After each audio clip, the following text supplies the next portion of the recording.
আজ পর্যন্ত কোনোদিন নারী বদন দেখেনি। আর যদি বা দেখে নারী চরণ দর্শন করে, আগে প্রত্যেকটা নারীর মা বলে সম্বোধন করে।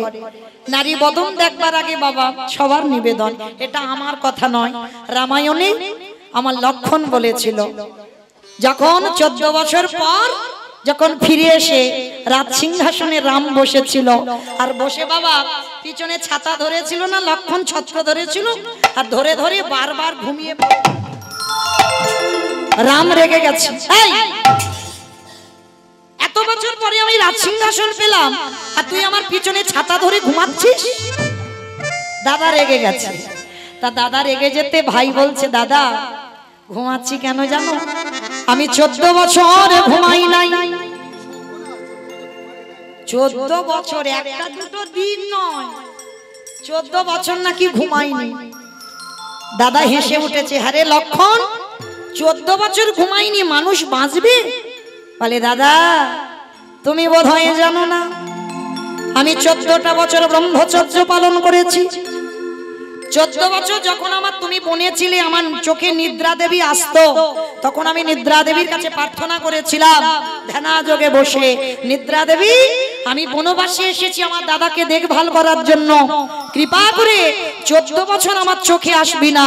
14 বছর পর আমার দাদা যখন সিংহাসনে বসবে তখনই আমার চোখে আসিস। ওগো দাদা গো, তাই তুমি সিংহাসনে বসেছো, নিদ্রা দেবী 14 বছর পর আমার চোখে ভর করেছি, ওই জন্য আমি দাঁড়াতে পারছি না, বারবার ঘুমিয়ে ঢলে ঢলে পড়ে যাচ্ছি। ও ওই জন্য? বলে, দাদা 14 বছর ঘুমাইনি নয়, 14 বছর আমি নারী বদন দেখি নাই। ও মা, এইটা একটা কিরকম ব্যাপার হলো না? 14 বছর নাকি নারী বদন দেখেনি। এই সীতামা তো আমাদের সঙ্গে ছিল, তাহলে 14 বছর তুই সীতামার বদন দেখিসনি? জগৎকে ভুল বোঝাচ্ছিস। বলে, দাদা আমি ভুল বোঝাচ্ছি না, তুমি বোধহয় বুঝতে ভুল করছো। ওগো দাদা গো, তুমি বোধহয় জানো না 14 বছরের সীতামা যতদিন আমাদের কাছে ছিল, আমি চরণ ছাড়া বদন আমি দেখি নাই গো। বলি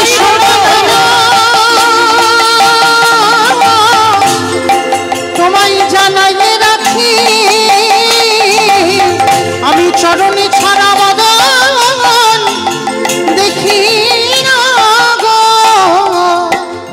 14 বছর তুই নারী বদন দেখিসনি? বলে, হ্যাঁ দাদা তুমি তো জানো নারীদের যদি সরাসরি বদন দেখা হয় অপরাধে পড়ে, পাপের মধ্যে পড়ে, কিন্তু যদি তার চরণ দেখে বদন দর্শন করা যায় সেই অপরাধীকে কোনোদিন অপরাধ বলে গণ্য করা হয় না।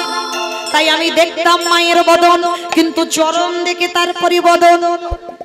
আর রঘুনাথ দাস গোস্বামী ছিল ওই রকম, আগে নারী চরণ দেখতো মাতৃজ্ঞান, রাধারানীর জায়গায় বসিয়ে রাখতো, কারণ রাধারানীর বরপ্রাপ্ত ছেলে তো, রাধারানীর জায়গায় নারীকে বসিয়ে রাখতো। আর সেই বাবা মা রঘুনাথকে ভোলাবার জন্য আজকের বিবাহ স্থির করেছে দিনক্ষণ দেখে। আমায়রা একটু বিয়ে বাড়ি আনন্দ টানন্দ না হলে হয় বলো?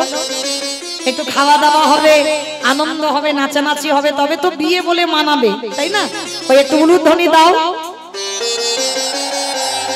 বরেলো বরেলো বলে,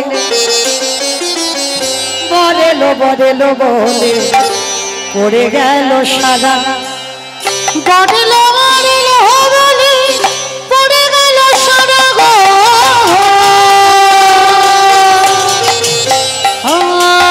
বরেলো বরেলো বলে পড়ে গেল সারা,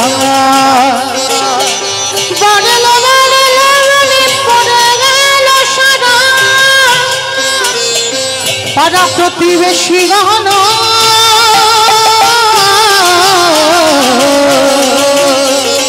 হলো দিশেহারা গো, হলো দিশেহারা। পাড়া প্রতিবেশী গণ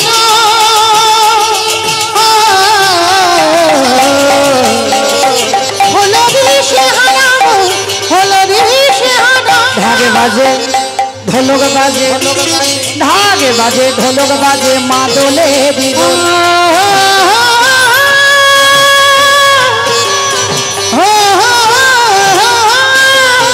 ঢাকে বাজে ঢোলকে বাজে মাদলেরই দোল, ঢাকে বাজে ঢোলকে বাজে মাদলেরই দোল। উলুধ্বনি শঙ্খধ্বনি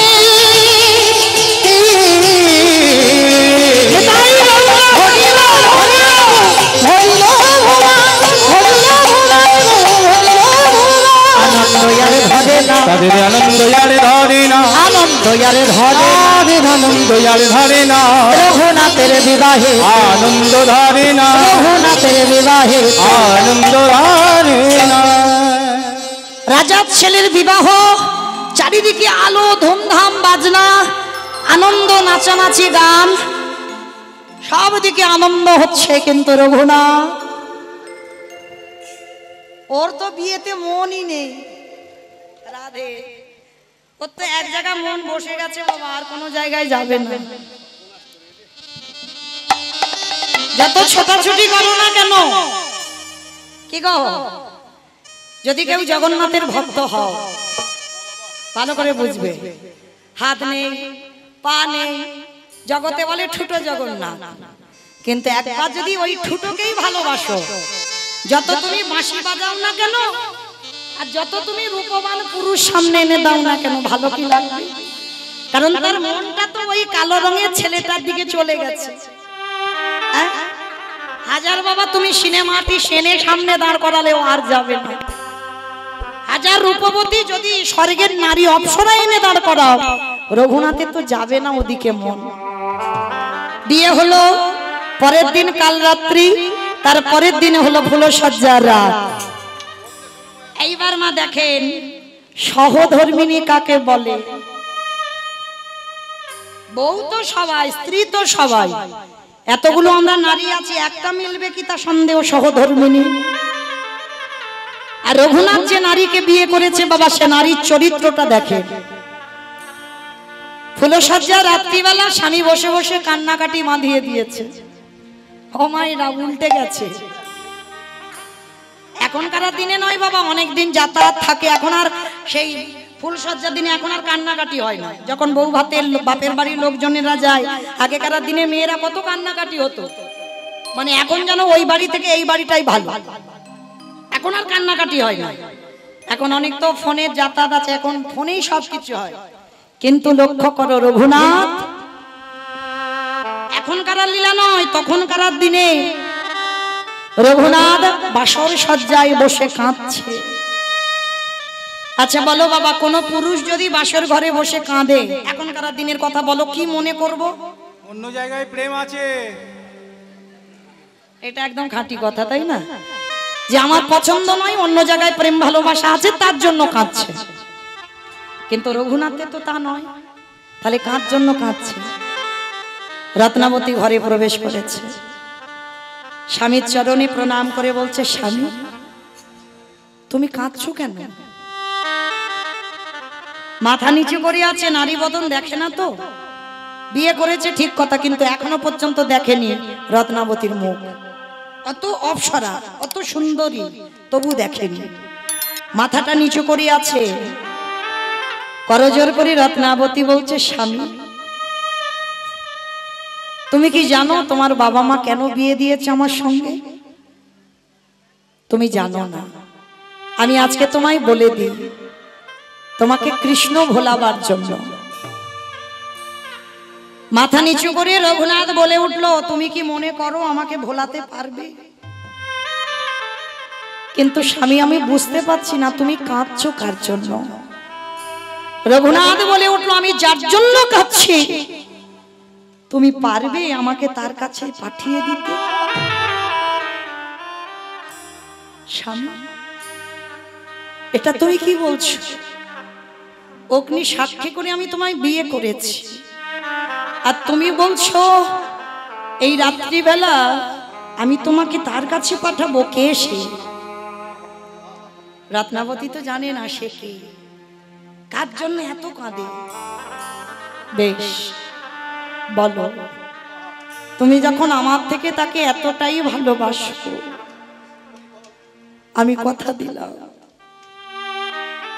আমি তোমাকে তার কাছে পাঠিয়ে দেব। পারবে না, পারবে না রত্নাবতী। চারিদিকে আমার প্রজারা ঘিরে আছে, আমি কোন পথ দিয়ে যাব? স্বামী, একবার তো বলে যাও, কার কার জন্য তুমি এত কষ্ট পাচ্ছ? সে কে? আগে তুমি ত্রিসত্য করো, আমি যার জন্য এত কষ্ট পাচ্ছি তুমি আমাকে তার কাছে পাঠিয়ে দেবে। রত্নাবতী, আমি এই সংসারের আবদ্ধ হতে চাই না। আমার যে তোমার প্রতি কোনো মায়া আসবে এটা আমি চাই না। আমি মুক্ত, তোমার প্রতি যাতে মায়া না আসে তার জন্য আজকের বাসর ঘরে তোমাকে এই কথাগুলো বলা আমার উচিত। আমি তোমার সঙ্গে সংসার করতে পারবো না। স্বামী, কে সে? কার জন্য তুমি কাঁদছো?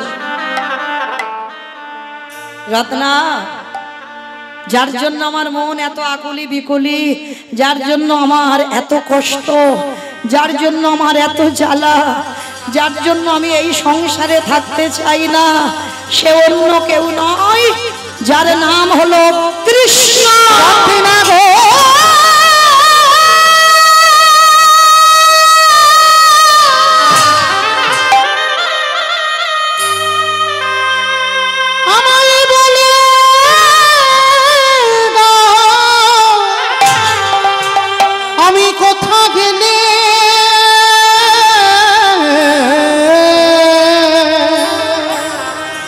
আমি কোথা গেলে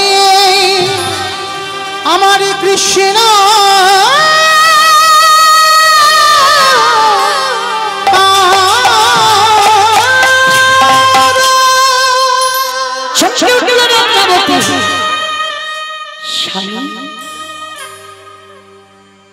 তুমি কৃষ্ণের জন্য কাঁদছো?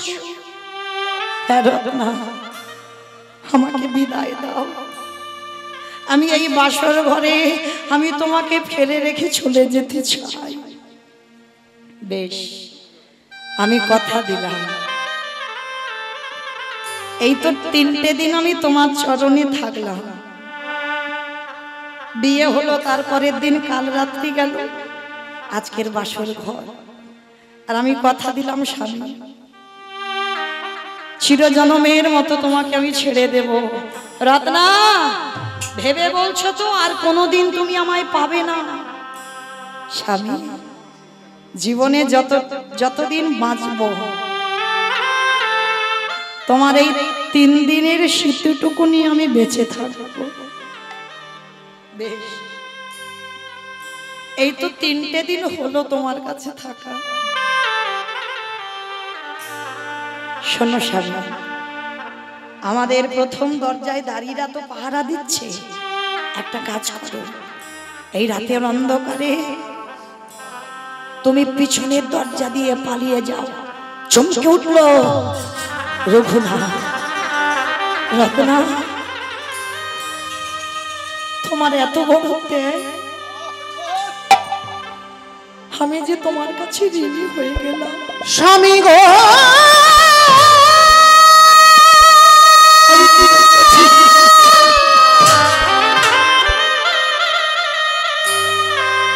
তুমি চলে যাও,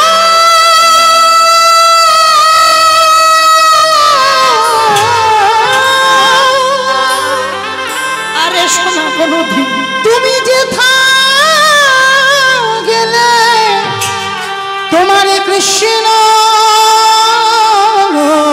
পাবে। চলে যাও। তুমি যেথা গেলে তোমার গো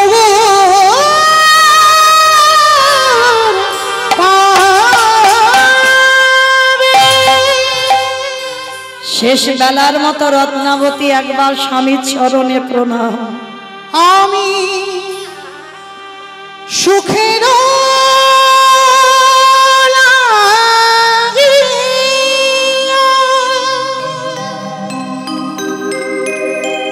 শুনে যাও স্বামী, শুনে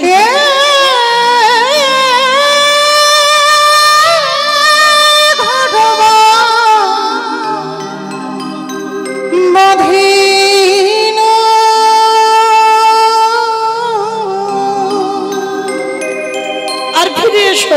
স্বামী আহানন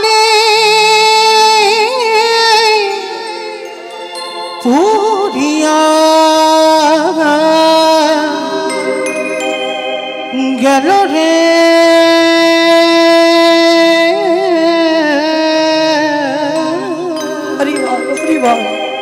সবই আনানে পুরিয়া গেল।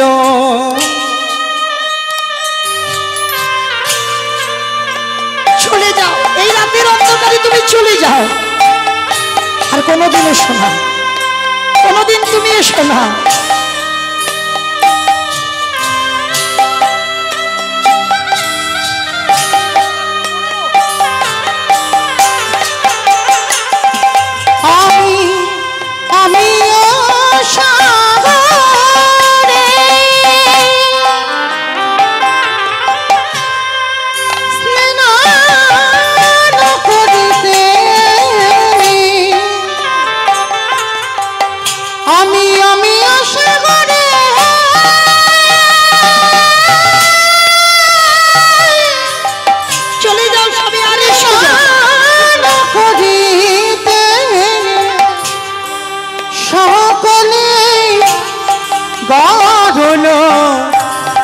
ভেলো রে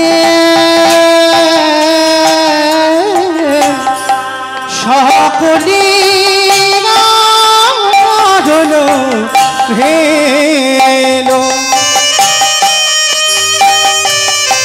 নিতাই গৌর প্রেমানন্দে হরি বল হরি বল হরি বল।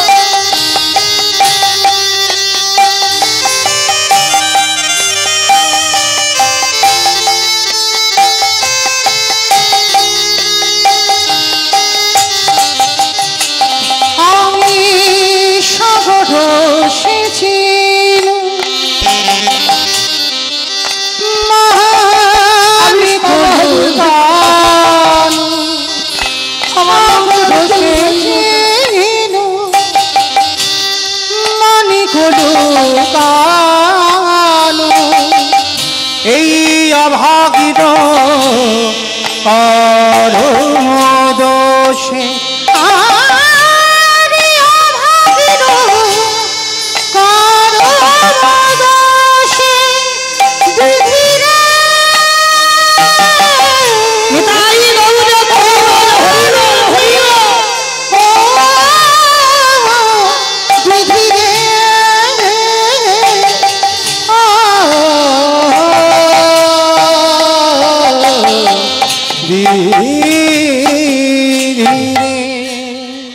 আজ নয়নের জলে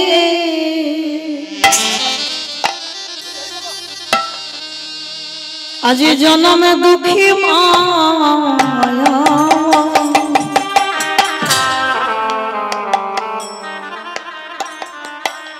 ওই মাসুর ঘরে মারণবতী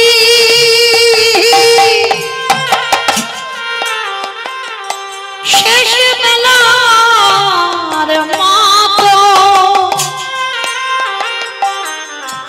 স্বামী চরণে প্রণাম করে ওই পিছনের দরজা দিকে রঘুনাথকে বাহির করে দিল। আমি চলে যাই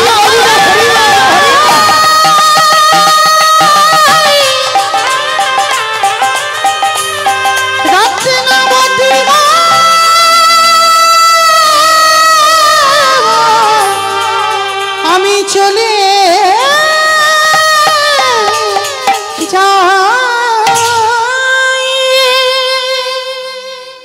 রঘুনাথ ছুটতে ছুটতে চলল জগন্নাথ ধাম, পুরী ধাম। ওই জগন্নাথ ধাম পুরী ধামে গিয়ে বাবা যখন ওইখানে অবস্থান করলো, এদিকে বাবা জ্যাঠা পরবর্তী ক্ষণে খোঁজ খবর নিয়ে পেয়ে গেল রঘুনাথ চিরজীবনের মতো সংসার ত্যাগ করেছে। রত্নাবতী কোনোদিন বাপের ঘরে গেল না, 3 দিনের স্মৃতি নিয়ে শ্বশুর ঘরে সেবা পূজা করে।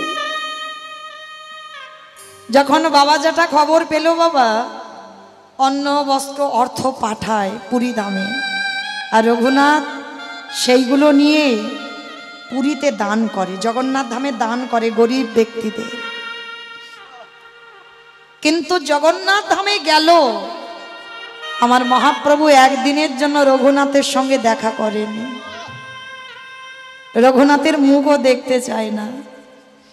একদিন রঘুনাথ স্বরূপ দামোদরকে প্রশ্ন করলো, আচ্ছা প্রভু, তুমি তো আমার ভগবানের সঙ্গে থাকো, আমার ভগবানকে একবার জিজ্ঞাসা করো তো, এতদিন হয়ে গেল আমি জগন্নাথ ধামে আছি, প্রভু আমাকে দর্শন দিচ্ছে না কেন? আমার অন্যায়টা কি, আমার অপরাধটা কি, যদি আমি জানতে পারতাম। মহাপ্রভু কাছে গিয়ে স্বরূপ দামোদর জিজ্ঞাসা করলো। স্বরূপ দামোদরের প্রশ্নে উত্তর দিয়েছিল মহাপ্রভু, স্বরূপ তুমি রঘুনাথকে গিয়ে খবরটা দিয়ে দিও, ও যে পুরী ধামে ওর বাবার ওই সম্পত্তি নিয়ে যে দান ধ্যান করে না, এটা আমার পছন্দ নয়, আমি চাই না। কারণ ওর বাবা, ওর জ্যাঠার অহংকার, অন্ন দান দেয়, বস্ত্র দান দেয়, অর্থ দান দেয়, এইটা আমি চাই না। স্বরূপ গিয়ে খবরটা দিল, রঘুনাথ তোমার বাবার পাঠানো জিনিস তুমি দান করো, ওটা মহাপ্রভুর পছন্দ নয়, ওই জন্য দেখা করে না। বেশ, খবর পাঠালো রঘুনাথ বাবার জ্যাঠার কাছে, তারা যেন কিছু আর না পাঠায়, বন্ধ হয়ে গেল। এবার রঘুনাথের কি করে জানো? রঘুনাথ পুরী ধামে দাঁড়ে দাঁড়ে ভিক্ষা করে, মাধুকুরি করে। জমিদারের ছেলে, কতটুকু কৃষ্ণ ভক্ত হয়েছো বাবা? অট্টালিকাতে ভজন হবে না, ভজন করতে গেলে অট্টালিকা থেকে নেমে বাবা দাঁড়ে দাঁড়ে ভিক্ষা করতে হবে, মাধুকুরি করতে হবে। রঘুনাথ শেখালো, দাঁড়ে দাঁড়ে ভিক্ষা করে প্রসাদ পায়। আর যখন দাঁড়িয়ে দাঁড়িয়ে ভিক্ষা করে, তবু আমার গৌরহরি দেখা করছে না। আবার জিজ্ঞেস করলো, স্বরূপ গিয়ে জিজ্ঞাসা করে তো প্রভু দেখা করছে না কেন? স্বরূপ গিয়ে জিজ্ঞাসা করছে, মহাপ্রভু বলছে, স্বরূপ তুমি রঘুনাথকে গিয়ে বলে দাও, ও যেই দাঁড়ে দাঁড়ে ভিক্ষা করে প্রসাদ পায়, ওটা আমার পছন্দ নয়। কত পরীক্ষা দেখেন ভক্তকে, ওটা আমার পছন্দ নয়। তাহলে কি করব? এইবার রঘুনাথ আনন্দ বাজার, যারা পুরীতে গেছেন অবশ্যই দেখেছেন, যেখানে মহাপ্রসাদ বিক্রি হয়, আনন্দ বাজার। ওই আনন্দ বাজারে একাধারে ভিখারির মতো বসে আছে। যদি কেউ দেখে, ভিখারি মনে করে, যদি কেউ কিছু দেয়, তবেই রঘুনাথ প্রসাদ পায়। অযাচিত ভাবে কারোর কাছে চাইলে হবে না যে আমার খিদে পেয়েছে দাও, প্রভুর এটা পছন্দ নয়। তা আনন্দ বাজারে যেই না বসে আছে, প্রসাদ পাচ্ছে, তবু প্রভু দেখা করছে না। আবার স্বরূপ গিয়ে জানতে চাইল, প্রভু রঘুনাথ তো সবকিছু ছেড়ে দিয়েছে, তাহলে দেখা করছে না কেন? বলে, শোনো স্বরূপ, রঘুনাথকে গিয়ে বলে দিও, ও যে ওই আনন্দ বাজারে বসে থাকে আর ওকে যে ভিখারি মনে করে কেউ দেয়, ও খায়, ওটা আমারও পছন্দ নয়। কি গো, ঘষে মেজে নেবে না? প্রভুর আজ্ঞা শিরোধার্য। এবার কি করে সেবা করবে, কি করে বাঁচবে? ঠিক আছে গৌর, তুমি যখন এগুলো চাও না, তাহলে আমি এবার আর করবো না। এক সপ্তাহ হয়ে গেল রঘুনাথ বসে আছে, এবার বড্ড খিদে পেয়েছে। এক সপ্তাহ পর গৌর, এবার যে আমার বড্ড খিদে পাচ্ছে,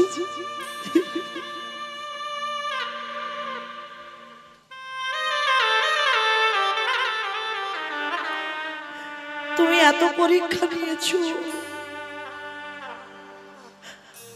আমি যদি মরে যাই আমি তোমার দর্শন করব কি করে? এক সপ্তাহ পরে জগন্নাথের যে রান্নাশালা আছে, ওই রান্নাশালায় যারা গেছে, ওই রান্নাশালার যে নালা আছে না, ওই নালা দিয়ে জগন্নাথের ওই পচা পান্তা, গলা পান্তা ভেসে যাচ্ছে। বড় খিদে পেয়েছে।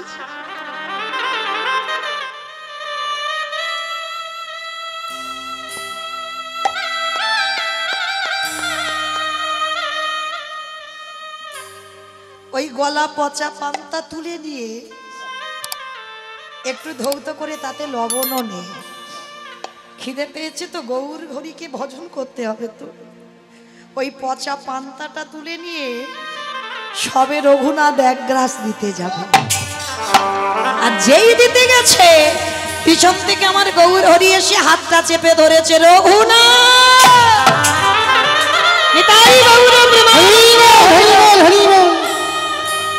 যেই না হাতটা চেপে ধরেছে, কে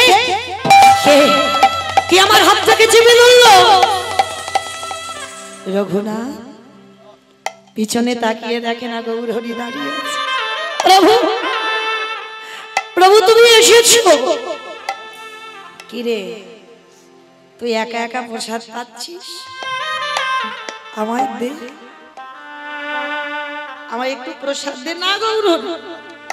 এইটা প্রসাদ নয়, পচে গেছে গলা পান্তা ভাত।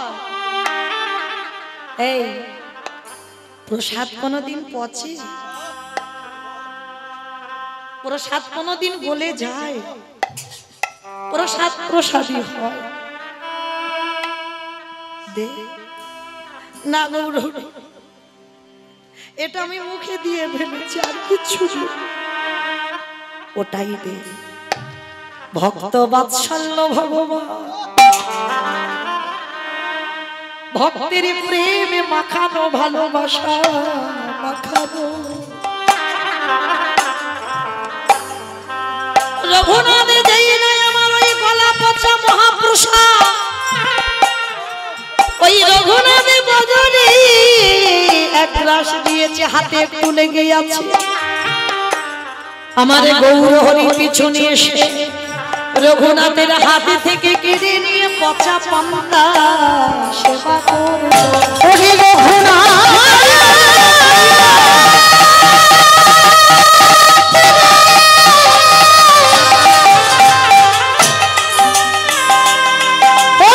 জগতে সবাই ভালোবাসে, কিন্তু তোর মতো এমনই অনুরাগ ভরে আমায় কেউ ডাকে না রে। একেবারে দে দে আমায়, আমায় প্রসাদ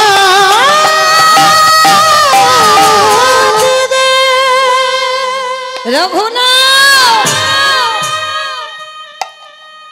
নয়ন জলে বগু ভাষায়,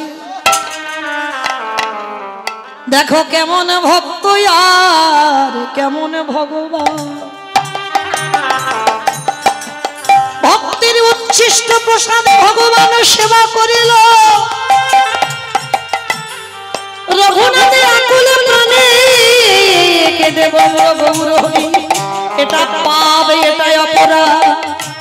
রঘুনাথ তুই বোধহয় জানিস না আমি ভক্ত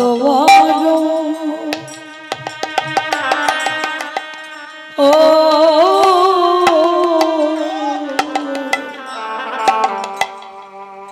ভালো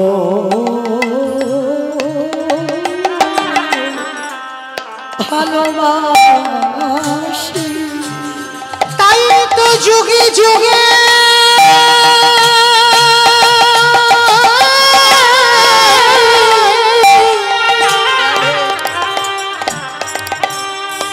তাই তো যুগে যুগে ভক্তে কাছে আসি। ওরে রঘুনাথ যে ভক্ত বড়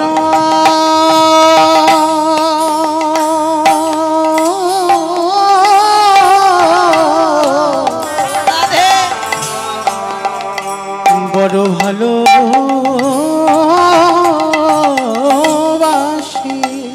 অগয়া যুগে না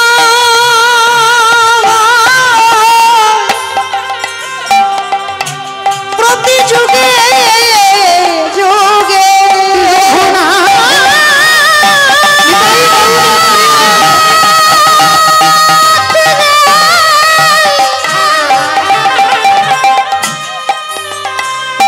যে জন নয়ন জলে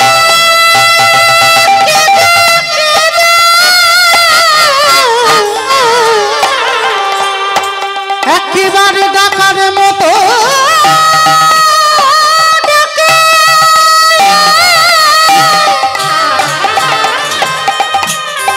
আমি ভগবান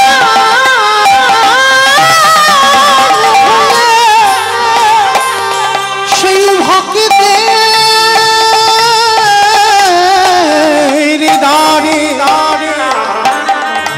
আমি সারা জীবন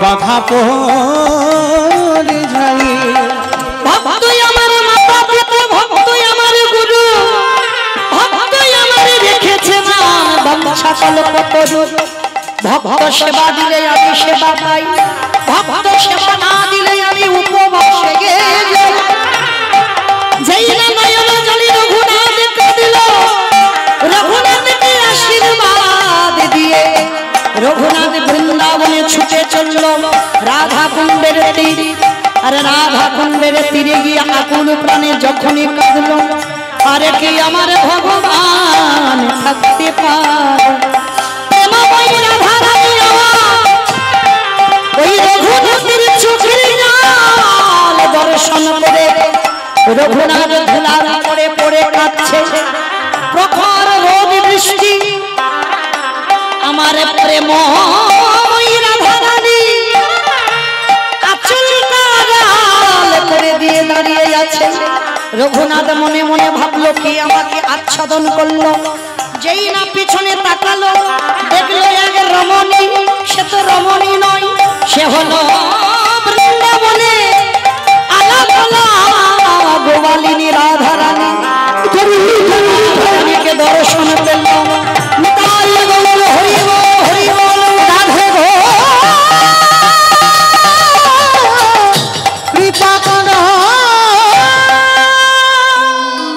রাধা রানী কৃপা করল রঘুনাথ আমি আশীর্বাদ দিলাম সত্যি তুমি বৈরাগ্য অর্জন করেছো সাক্ষাতে রাধা গোবিন্দ যুগলে দাঁড়ালেন আজ রাধা কুণ্ডের তীরে রঘুনাথ দাস গোস্বামী সেই যে রাধা রানীর বরপ্রাপ্ত সন্তান সেই রাধা রানীর কৃপা লাভ করলো স্বামীর বামে স্বামীর বামে স্বামীর বামে দাঁড়াইল নবীন কিশোরী স্বামীর বামে দাঁড়াইল নবীন কিশোরী